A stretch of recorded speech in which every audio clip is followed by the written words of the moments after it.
Halo semuanya, perkenalkan nama saya Rina Idrus dengan nomor NPM akhir 050.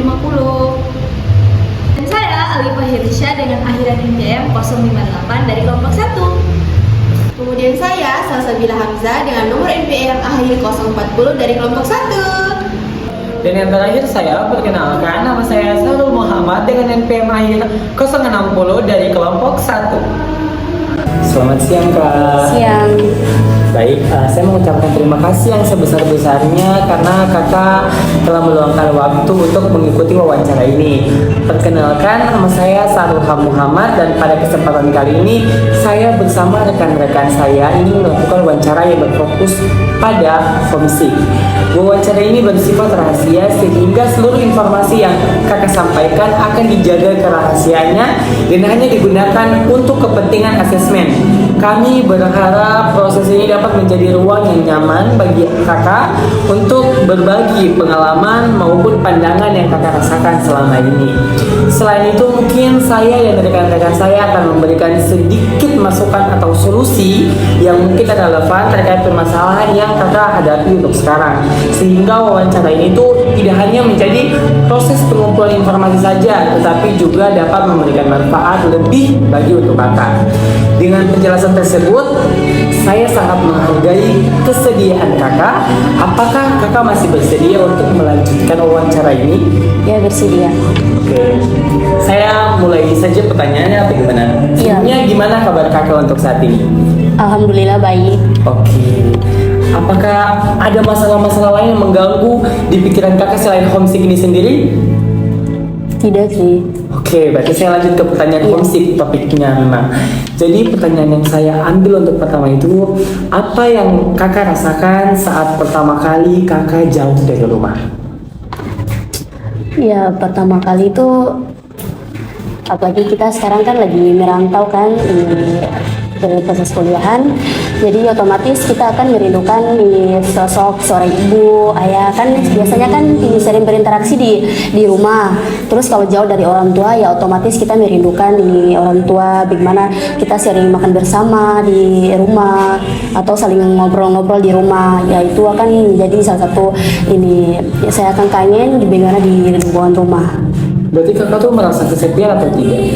Ya kalau pertama awalnya masuk kuliah itu otomatis akan ini merasa kesepian. Tapi kalau lama-lama akan terbiasa gitu.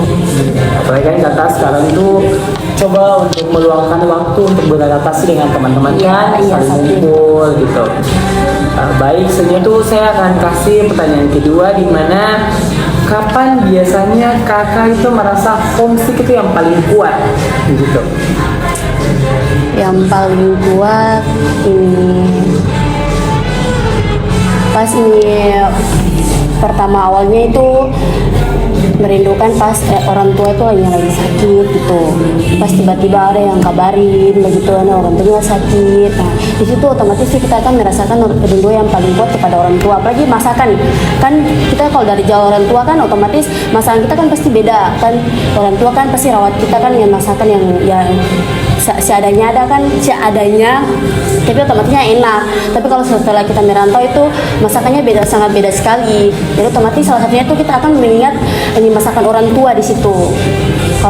Apalagi kalau kita ngekos kan kalau nggak tinggal di rumah, jadi otomatis kita akan merindukan masakan orang tua terutamanya.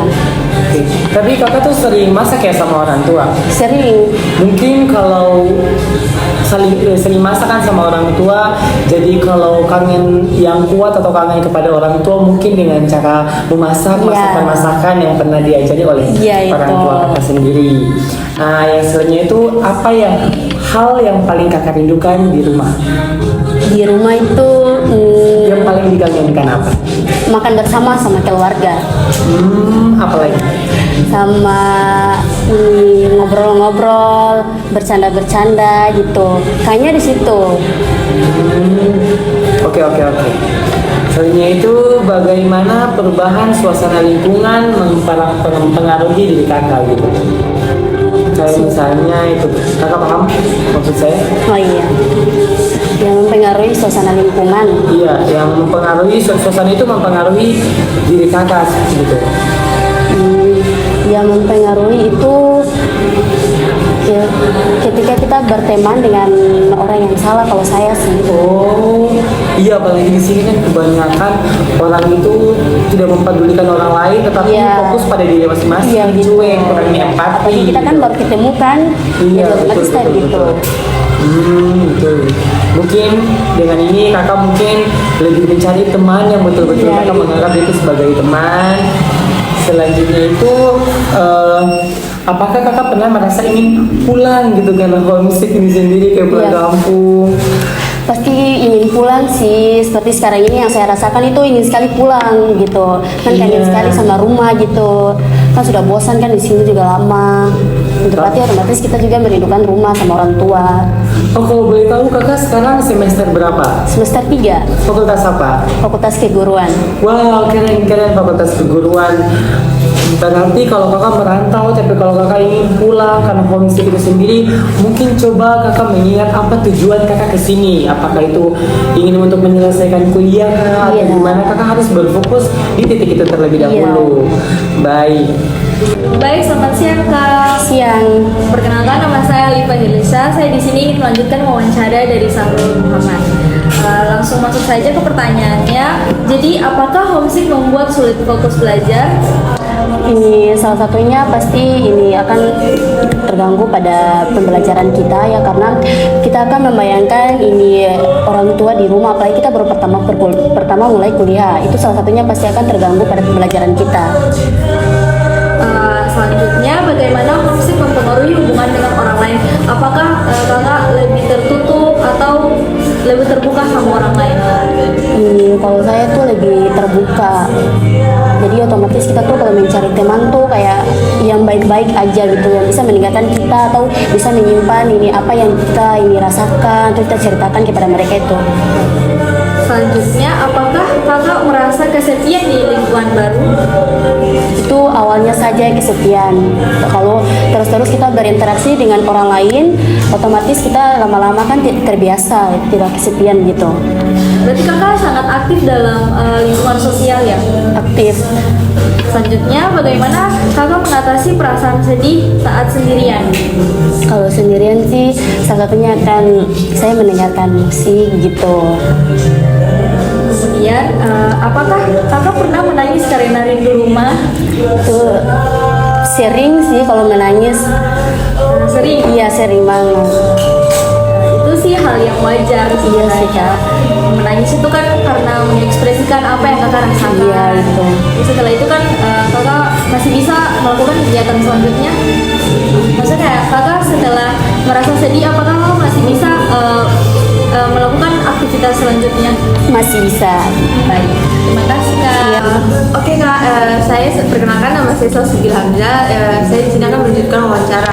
Jadi kira-kira menurut kakak apa sih cara yang paling ampuh atau yang paling utama yang bisa kakak buat saat untuk mengatasi rasa rindu terhadap rumah begitu?